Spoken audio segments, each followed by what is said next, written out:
성탄절은 성경적으로나 신학적으로나 많은 정의가 있어요. 성탄은 무언가. 그렇지만은 성탄은 한마디로 표현하면 평화입니다. 화평이죠. 왜냐하면 성탄절 예수님이 이 땅에 오심으로 비로소 하나님과 우리 사이에 평화가 이루어졌습니다. 성탄은 평화죠. 그런데 오늘 코로나와 이 성탄은 참 어울리기가 어려운 그런 조합입니다. 코로나는 고통이며 그리고 아픔입니다. 어떤 이에게는 구속이고 어떤 이에게는 상처이기도 하고 빨리 지나가야 될 그런 어려운 상황입니다. 그런데 성탄은 우리에게 기쁨이 되고 축제가 되고 사실은 감사가 돼야 되는데 어울리지가 않죠.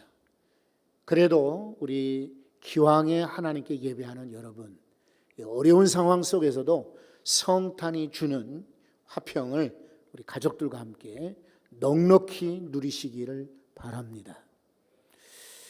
자, 오늘 말씀에 보면은 어떤 사람이 이렇게 주께 찾아 나왔다고 했어요. 근데 이 사람은 장점이 참 많아요. 그래서 한번 그 장점들을 찾아보려고 합니다. 자, 오늘 20절의 말씀을 보면은 청년이라고 그랬어요. 청년이 내가 이 모든 것을 내가 지켰사온데 아직도 무엇이 부족합니까? 라고 말한 사람 청년이라고 그랬어요. 22절에도 보면은 그 청년이라고 말합니다. 청년이 장점이냐? 그러면 어린아이들이나 노년들은 단점이냐?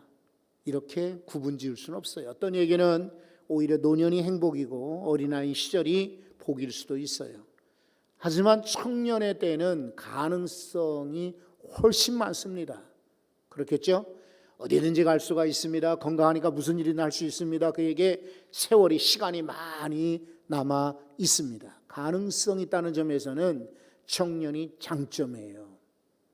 이 청년이 주님께 나왔던 것처럼 오늘 예배하거나 기도하는 여러분들, 우리 가족들 가운데 우리 주변의 청년들이 주께 나오는 역사가 있기를 소원합니다. 두 번째 이 청년의 장점은 부자입니다. 22절 아까 읽은 말씀 보니까 그 청년이 재물이 많음으로 라고 말하지 않아요? 그리고 실은 예수님이 이 사람에게 뭐라고 21절에 말씀하셨냐면 내 소유를 팔아 가난한 자들에게 주라 그랬어요. 소유가 많다. 그래서 그것을 팔아서 가난한 자에게 주어라. 아무것도 없는 것 같으면은 이 청년에게 이런 말씀하지 않았겠죠? 같은 병행 구절에 보면은 누가복음 18장 23절에 이렇게 소개되어 있습니다. 그 사람이 큰 부자이므로 이 말씀을 듣고 심히 근심하더라. 적당한 부자가 아니라 큰 부자예요. 부자가 모두 다 좋은 것은 아니죠.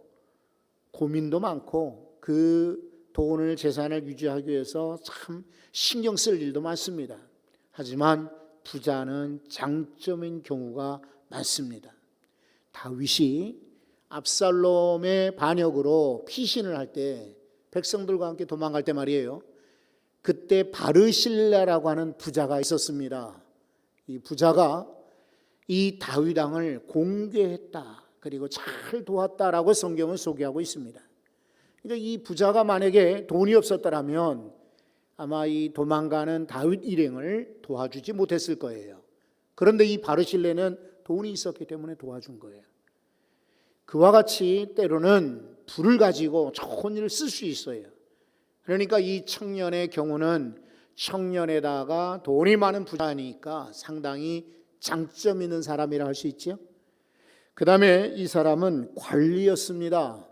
누가복음 18장 18절에 관리라고 소개하고 있습니다. 이 관리라는 말은요, 영어로는 룰러.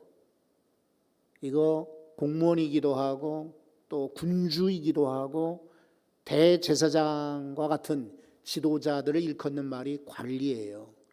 아마 그때의 사내들인 공회의 의원이었는지도 몰라요. 관리로 유대에서 나가려면 나이가 적어도 30살은 넘어야 됐습니다. 근데 유대인들은 보통 20살쯤 되면 남자들이 결혼을 해요. 근데 30살 때까지도 청년이었다. 30살이 넘었겠죠. 관리였는데 장가가지 않았다라고 한다면 이 사람은 상당히 뭔가 꿈이 있고 야망이 있고 다른 사람과는 다르다는 것을 우리가 생각할 수 있어요. 왜냐하면 당시 풍습만 그냥 따라가려면 결혼했겠지요. 근데 이 사람은 결혼하지 아니하고도 관리 역할을 할 정도로 장점이 있었던 그런 인물이라고 할 수가 있습니다. 자, 그 다음에 여러분 네 번째 중요한 것은 이 사람이 영성이 있었다. 영적인 일에 관심이 있었다라고 하는 것을 알 수가 있어요. 우리 인생은 아시는 것처럼 육으로도 되어 있고 정신적으로 되어 있고 영적으로 되어 있어요. 이 세 가지 중에 하나라도 병나면 온전한 인생이 될 수가 없어요. 이제는 뭐 국민학 초등학교 다니는 친구들이라도 다들 압니다. WHO 세계보건기구죠. 세계보건기구에서 정의한 온전한 건강한 인생은 뭐냐? 건강이란, 다시 말해 온전한 인생이라는 것은 첫째는 육적으로, 두 번째는 정신적으로, 세 번째는 영적으로 완전할 때 건강이라고 이렇게 정의하고 있습니다. 이게 세 가지예요. 그래서 세계 여러 나라를 돌아다니다 보면은 사람들이 아주 건강에들 관심이 많고, 우리나라도 마찬가지죠. 그리고 정신적인 데에 많이 투자를 합니다. 뭐가 재밌고 즐겁고 만족할까? 일부러 사람들이 없는 조용한 데를 가지요.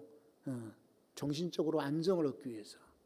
그리고 여러분 아시다시피 유명한 높은 탑의 자리에 올랐던 스타들 가운데도 정신적으로 병이 들어 향신성 약물들을 주기적으로 복용하는 그런 이들도 있습니다. 그래서 스타들 가운데는 약물 중독에 걸린 이들 많아요. 정신이 중요하기 때문에 그래요. 그런데 우리가 놓치지 말아야 될 것은, 인생이 건강하다는 것은 육적으로나 정신적뿐만 아니라 영적으로도 건강해야 돼요. 자, 이런 점에서 이 사람은 최초 우리가 읽었던 16절에 보니까 선생님, 그리고 왔는데 내가 무슨 일을 하여야 영생을 얻으리까? 라고 질문을 해요. 영생에 대한 질문이 있어요. 그러니까 이 사람은 영적인 데 관심이 있었다라고 할 수가 있어요. 오늘 이 세상 사람들 보면은 영적인 데 관심이 별로 없어요. 그렇죠?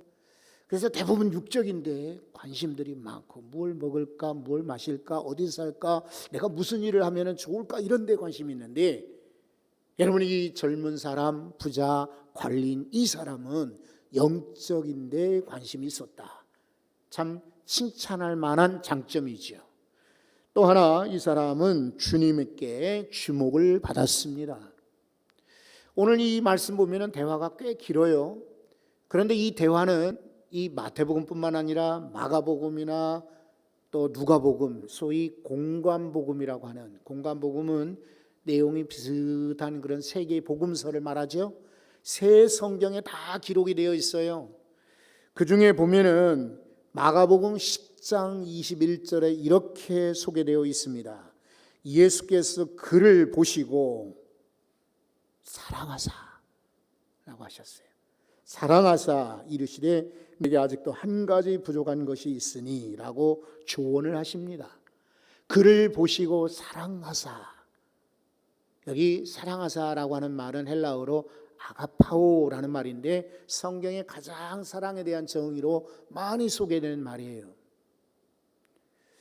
예수님께서 언제 봤다고 그를 사랑하게 되었겠어요? 이 사람과의 대화 속에서 이 사람이 관리고 젊은 사람이고 그리고 꽤 부자임에도 불구하고 이 갈릴리 출신의 주변에 어부들만 주로 있는 가난한 그런 랍비인 스승에게, 선생에게 찾아와서 선생님 이렇게 질문하는 거 보고 예수님께서 마음이 확 끌렸던 거예요. 그러니까 주님이 주목하신 거고, 그리고 사랑하는 자가 되었어요. 그래서 사랑하신 거예요. 여러분 오늘 이 사람이 주님께 주목받고 사랑하는 자가 되었던 것처럼 이 자리에 계시거나 어디서 예배하는 우리 평화의 모든 성도들은 주님께 주목받고 사랑받는 이들 되시기 바랍니다. 어렵지요. 그런데 오늘 이렇게 기도 순서를 맡고 또 안내를 맡고 방송실에 선신하고 일찍 나와 강단을 장식하고 반주하는 귀한 우리 자매들도 하나님께서 특별히 사랑하실 줄 믿습니다. 이분들뿐만 아니라 예배하는 모든 분들, 특히나 약한 분들도 주님의 주목받고 사랑받는 이들이신 줄로 믿습니다. 여러분, 이 사람의 장점 또 하나는 뭐냐면 계명을 잘 지켰다는 거예요. 예수님께서 사실은 이 사람과 대화할 때 기가 막혔을 거예요. 선생님, 제가 무슨 선한 일을 하여야 영생을 받겠습니까? 얻겠습니까? 라고 말해요. 그래서 주님이 말하기를 아이고 아니야. 이 세상에 선한 사람이 어디 있겠나. 오직 한 분만 선한 거지 라고 말씀하시면서도 아마 얼굴가에 미소를 띄우고 이 말씀을 하셨을 거예요. 이제 이 청년의 문제를 아시는 거죠. 약점을 아시는 거죠. 알면서도 한번 물었어요. 계명을 지켜야 된다. 왜냐하면 이 사람이 무슨 일을 하여야 영생을 얻을까요? 라고 물었으니까 예수님은 그 사람의 수준에서 대답을 해 주신 겁니다. 그래서 계명을 지켜야 된다라고 말씀하십니다. 자, 여기 18절에 보면 어느 계명입니까? 라고 이 젊은이가 다시금 질문을 했어요. 그때에 18절에 보면 살인하지 말라 6계명이죠. 간음하지 말라 7계명이에요. 도둑질하지 말라 8계명이에요. 그리고 거짓 증언하지 말라 9계명입니다. 10계명은 빼놓고 그 다음에 19절에 보면 내 부모를 공경하라 5계명입니다. 잘 아시는 것처럼 10계명은 두 부분이에요. 1에서 4계명까지는 하나님께 대한 계명이에요. 이렇게 해야 된다. 그 다음에 5계명부터 10계명까지 6개는 인간을 향한 계명이에요. 대신관계와 대인관계라고 말할 수 있어요. 그런데 주님은 대신관계에 관한 계명은 싹 빼놓고, 왜냐하면 이 사람이 그만큼 잘 섬기는 인 줄 알고 있기 때문에 그냥 빼놓으신 것 같아요. 그리고 유대인들은 특히 이 관리들, 바리새인들은 대신관계에서만큼은 거의 완벽할 정도로 율법을 지키던 사람들이었으니까 일부러 빼신 것 같아요. 생략하시고 그 대신 대인관계에 관한 계명을 쭉 말씀하셔요. 게다가 아주 핵심적인 내용, 계명에는 빠져 있으나 레위기서 19장 18절의 말씀을 인용하십니다. 내 이웃을 내 자신과 같이 사랑하라 하신 것이니라. 이 계명이 아님에도 율법의 하나의 항목을 거기다가 넣어요. 내 이웃을 사랑하라. 그런데 이 청년은 뭐라고 답을 하던가요? 20절에 보면 이 모든 것을 내가 지켰사온데, 여기까지만 해도 이 사람은 장점인 거예요. 그리고 대단한 모습이에요. 그러니까 율법을 잘 지켰던 아주 열성적인 그런 믿음의 사람이라 할 수 있어요. 어떤 점에서는 이 사람은 엄친아격이죠. 스펙으로 봐도 대단한 거죠. 보세요. 부족한 게 뭐가 있습니까? 청년에다가 부자에다가 관리에다가 계명도 잘 지켜, 영적인 데 관심 있어, 주님께 지금 사랑받고 있어. 하나 모자란 게 없어 보이잖아요. 그렇다고 이 사람에게 정말 결점이 없을까요? 그렇진 않죠. 그러나 여러분, 이 사람에게 결점이 있었어요. 이 사람뿐만 아니라 이 세상의 모든 사람은 다 결점들이 있어요. 여러분도 아마 곰곰이 자신을 생각해 보면 아마 결점들을 발견하게 되실 겁니다. 그리고 우리는 텔레비전을 보시거나 다른 사람을 할 때도 결점들을 보게 되겠죠. 그런데 주님은 일단은 장점을 먼저 보셨어요. 그리고 나서 한 가지 부족한 것이 있다라고 한 가지를 지적을 해 주셨어요. 우리도 주님처럼 그렇게 보셔야 돼요. 음악회를 열었어요. 에이, 시시한데, 에이, 뭐 조금 모이고, 에이, 뭐 잘 모르고, 단점이 아니라 그 가운데에서 내게 주시는 은혜와 감동과 그리고 젊은 사람들이 찬양한다는 게 얼마나 기특한 일입니까? 그렇죠? 장점을 보셔야 돼요. 우리 주변에 보면은 참 마음에 들지 않은 부분들이 많이 있죠. 하지만 그래도 장점을 보는 것이 좋습니다. 그 대신 단점을 알고 보완을 해야 되겠죠. 그러면 이 사람의 결점은 무엇이고 보완할 점은 무엇이었습니까? 앞에는 장점을 우리가 쭉 읽어했지만은 단점이 있어요. 하나, 영적인 지식이 부족했던 것이에요. 이 사람은 행동으로는 모자랄 게 없어요. 잘 완벽하게 수행을 했어요. 그러나 이 사람에게 문제는 영적인 지식이 아직도 모자랐던 거예요. 왜냐하면 무엇을 해야만 된다 이런 줄 알았어요. 아닙니다. 하나님께 나가는 자는 무엇을 해서가 아닙니다. 그저 하나님의 은혜인 것입니다. 바울은 우리에게 율법이 아니라 은혜로 구원받는다라고 말하고 있어요. 그래서 로마서 3장 20절에 이렇게 소개합니다. 그러므로 율법의 행위로 그 앞에 의롭다 하심을 얻을 육체가 없나니 율법으로는 여기 빠져 있지만 다만 죄를 깨달을 뿐이니라. 마가복음서가 아주 복음이에요. 16장 16절입니다. 이 구절은 복음이니까 우리가 한번 뚜렷하게 한번 읽어보도록 할까요? 마가복음 16장 16절 다 같이 믿고 세례를 받는 사람은 구원을 얻을 것이요 믿지 않는 사람은 정죄를 받으리라. 다른 것 없어요. 믿고 세례받는 자는 구원을 받는 것이에요. 믿음이 없이는 구원받을 자가 없어요. 무엇을 하여야 뭐 잘 되는 게 아니라 우리는 믿음이 더 중요한 거예요. 그런 걸로 이 젊은이에게 필요한 것은 행동, 인생, 삶, 직업, 부자 이것이 문제가 아니에요. 오히려 이 사람은 장점이죠. 그런데 진정한 문제는 무엇입니까? 참 진리인 지식이, 영적 지식이 빠져 있는 거예요. 예수님의 제자들은 이 젊은이와 예수님과의 대화를 아주 인상 깊게 봤던 것 같아요. 그러니까 마태복음에도 기록이 되어 있고 마가복음이나 누가복음에도 기록이 되었겠죠.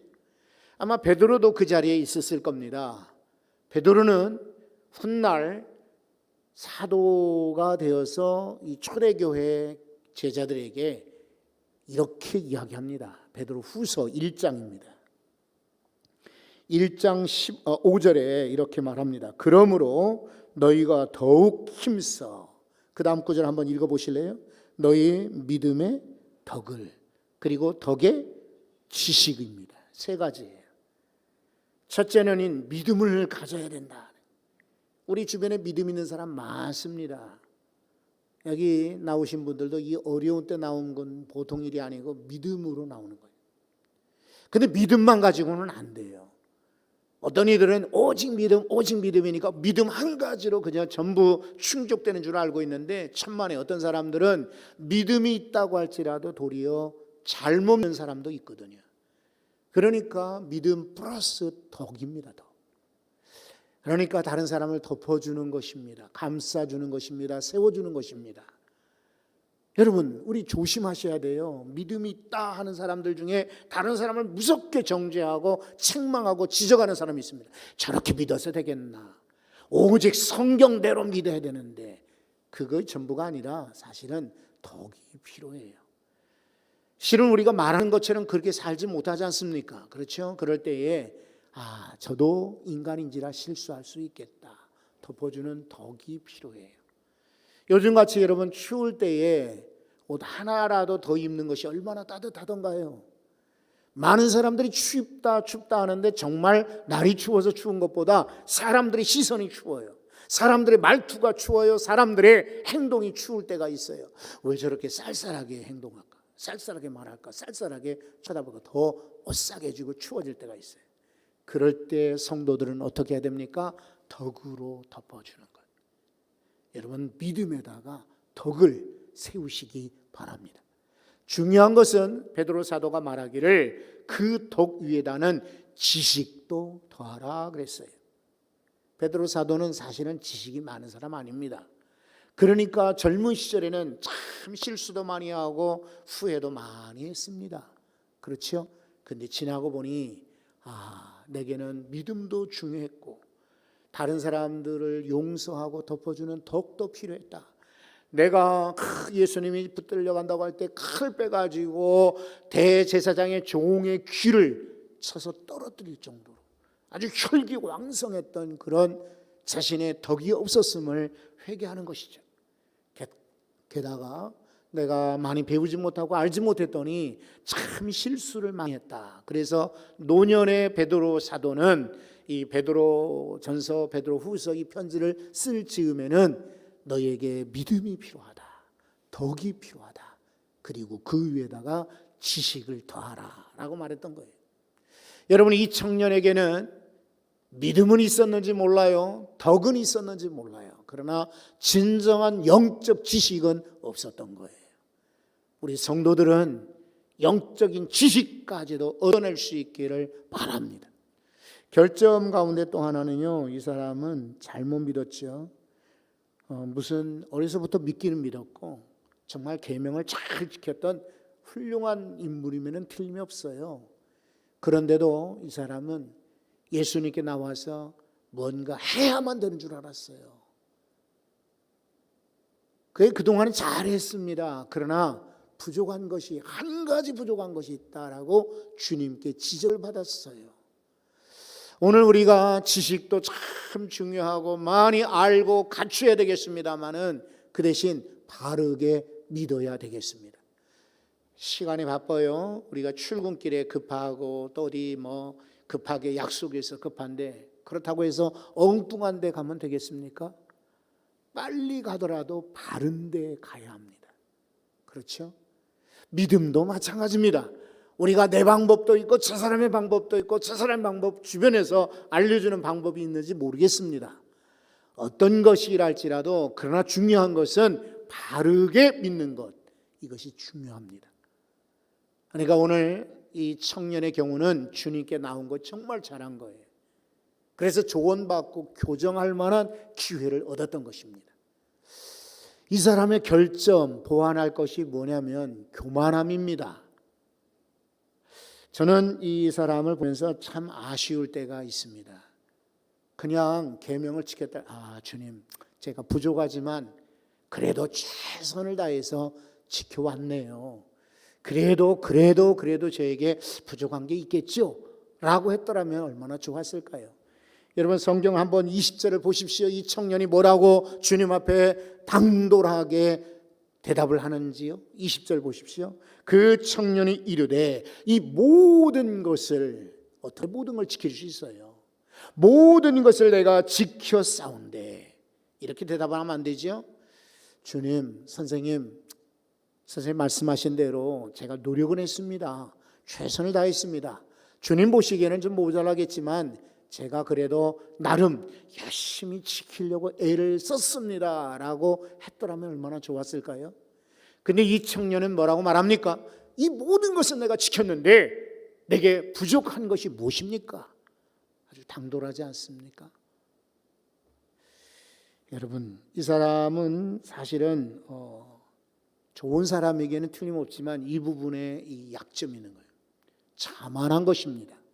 자만이라는 말의 사전을 찾아보니까 이렇게 되어 있습니다. 자신이나 자신과 관련 있는 것을 스스로 자랑하며 뽐내다.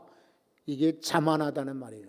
나와 혹은 나와 관계된 것을 뽐내는 것, 자랑하는 것이 이게 자만이라는 거예요. 여러분, 우리가 아무리 잘 살고 그리고 멋진 인생을 살았다 할지라도 나를 내세우거나 자랑하지 말고 모든 것은 주의 은혜였습니다. 이 모든 것은 전적으로 하나님의 은혜입니다 라고 고백하시며 삽시다.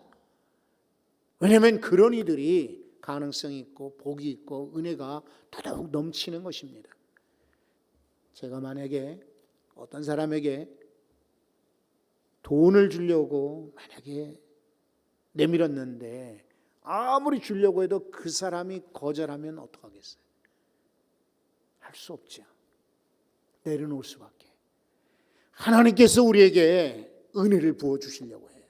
그때에 감사합니다. 저에게는 은혜가 필요합니다 라고 받으면 내 것이 되게. 그러나 아닙니다. 저는 필요 없습니다. 하나님 은혜 아니어도 나는 얼마든지 삽니다 라고 한다면 하나님은 당장에 그 은혜를 거두어 가실 것입니다. 여러분, 우리 가운데 혹시라도 내 것을 자랑하거나 뽐내려는 마음이 있거든 그 대신 하나님의 은혜를 받을 수가 없습니다. 이거 과감하게 제껴버리시고 하나님의 은혜를 도리어 취할 수 있기를 바랍니다. 그런 점에서 가장 중요한 것 중에 하나는 무엇을 버릴 것이냐 무엇을 잡을 것이냐, 두 가지가 항상 우리 앞에 있습니다. 이거 고민하셔야 됩니다. 진짜 청소 잘하고 그리고 깨끗하게 사는 사람들 보면은 버리는 걸 잘한다고 합니다. 근데 청소나 살림만이 아닙니다. 우리의 삶도 인생도 그런 것 같습니다. 버릴 건 버리고 잡을 것 잡을 때 우리는 깨끗하고 온전하고 성결하며 거룩하며 안전한 완전한 삶을 살 수가 있습니다. 이 사람은 참 아쉽죠. 뭐라고 말합니까? 21절에 예수님께서 그랬거든요. 내 소유를 팔아 가난한 자들에게 주라. 그리하면 하늘에서 보화가 내게 있으리라. 팔아서 준다고 해서 없어지는 것이 아니라는 거예요. 하늘에 보화가 있을 거라고 약속하셨어요. 그리고 나서 나를 따르라 라고 주님 말씀하셨어요. 버릴 거 버리고 놓을 거 놓고 포기할 거 포기한 다음에 하늘에 보화가 있을 것이다. 그리고 나서 나를 따르라. 제자의 원리를 가르쳐 주셨어요. 지난번 추수감사절 이전에 우리는 성례전을 준비하는 그런 말씀을 나눈 적이 있습니다. 그때에 본문의 말씀 따라 제자 되기라는 제목으로 말씀을 드린 기억이 있어요. 아마 돌려보기를 하시거나 또 혹은 여러분들 가운데 기억나시는 분 계시겠습니다만 우리 성도들보다는 아마 제가 돌아가신 분들을 가장 많이 보지 않았나 생각이 들어요. 근데 여러분, 살아가면서 소중하게 여겼던 것들이요, 보석이 되었던 뭐 통장이 되었던 명품 가방이 되었던 좋은 옷이 되었던 말이죠, 죽으면서까지도 쥐고 가는 분 못 봤어요. 네, 다들 놓고 갑니다. 아무리 돈이 많은 사람도 돈 들고 가지 않아요. 아무리 금은보화가 많아도 이 보석 가져가지 않습니다. 명품 가방 아깝다고 죽을 때까지 안고 가는 사람 없습니다. 다 놓고 가는 것입니다. 버릴 것은 버려야 합니다. 그 다음에 하늘의 보화가 내게 있으리라 라고 말씀하시잖아요. 그런데 이 청년의 경우는 버릴 것 버리지 못했습니다. 그리고 붙잡아야 될 것 붙잡지 않았습니다. 22절을 보십시오. 그 청년이 재물이 많음으로 이 말씀을 듣고 근심하며 가니라. 재물 그리고 갔다라고 말하고 있습니다. 다시 말해 이 사람은 예수를 선택한 것이 아니라 재물을 선택했습니다. 그래서 그의 인생은 거기서 그냥 총총 사라지고 말았습니다. 누가복음에도 마가복음에도 이렇게 되어 있습니다. 마가복음 10장 22절에 보면은 그 사람은 재물이 많은 고로 이 말씀으로 인하여 슬픈 기색을 띠고 근심하며 가니라. 차라리 주님이 그래 네 재물 그거 가지고 나를 따라와라, 그 재물로도 얼마든지 일할 수 있을 것이다 라고 했더라면 이 사람은 신나서 예 주님 그리고 따라갔을 거예요. 그런데 내 재물을 버려두고 팔아서 남들에게 주고 나를 따르라 그러니까 마음이 서글펐던 거죠. 안 되죠. 그래서 이 사람은 버릴 거 버리지 못하고 그냥 사라지고 만 거예요. 그러니 이 이야기의 마지막 라스트 씬은 이 사람은 쓸쓸하게 가는 것으로 그저 끝나고 말아요. 해피 엔딩이 아니라 슬픈 새드 엔딩으로 끝나고 말았어요. 이 사람은 그렇다 치고 우리는 어떻습니까? 정말 붙잡아야 될 것 붙잡아야 될 터인데 안 붙잡아도 되는 것. 다 나중에 생각해 보니까 쓸데없고 사실은 허망하고 아무것도 남지 않는 것, 그죠? 이런 것들 때문에 내 자존심, 내 명예, 내 욕심, 내 재물, 내 이름, 내 명성, 내 생각 때문에 주님을 오히려 놓는다면 그거 잘못된 것입니다. 오히려 그런 것들이 없어도 우리 주님만을 붙드시기 바랍니다. 오늘 이 성탄절 앞에 두고 여러분 각오하십시오. 이 땅에 많은 것들이 우리를 유혹하고 우리 앞에 아주 휘황찬란한, 사실은 그런 것도 없어요. 지금은 쓸쓸한 성탄절을 우리는 예상하고 있지 않습니까? 그래도 혹시 어떤 보물로, 세상 보화로 사탄 마귀가 우리를 유혹할지라도 여러분 그런 것들을 붙드는 것이 아니라 예수님을 붙드십시오. 하늘의 보화가 내게 있고 그리고 나서 우리는 주님을 따르는 제자가 되는 것입니다. 이렇게 우리 결점들을 보완하여 주님께 더욱 사랑받는 주의 제자들이 되기를 간절히 소원합니다. 기도하겠습니다. 하나님, 사랑하는 성도들이 오늘 아침에 어느 청년 이야기를 들었습니다. 그런데 그것은 그저 성경에 나오는 어떤 이야기로만 듣지 말게 하시고, 오라, 이 청년이 바로 나였구나. 내가 나이가 많아도 이 청년처럼 여전히 나는 욕심을 내구나. 여전히 나는 붙들고 있구나. 여전히 나는 자랑하고 있구나. 여전히 나는 잘 믿노라고 교만하구나. 혹시라도 이런 마음이 있거든 바꾸고 보완하여서 더욱 주님 따르고 주님 앞에 칭찬받으며 더 좋은 인생을 살아가는 믿음의 사람들 되기 간절히 소원합니다. 성탄절 앞에 두고 주님, 다른 세상의 것이 아니라 우리 주님을 따라가는 믿음의 사람들 되게 도와 주옵소서. 이제는 예수 그리스도의 은혜와 하나님의 사랑하심과 성령님의 역사가 이제부터 영원히 함께 하시기를 간절히 축원하옵나이다. 아멘.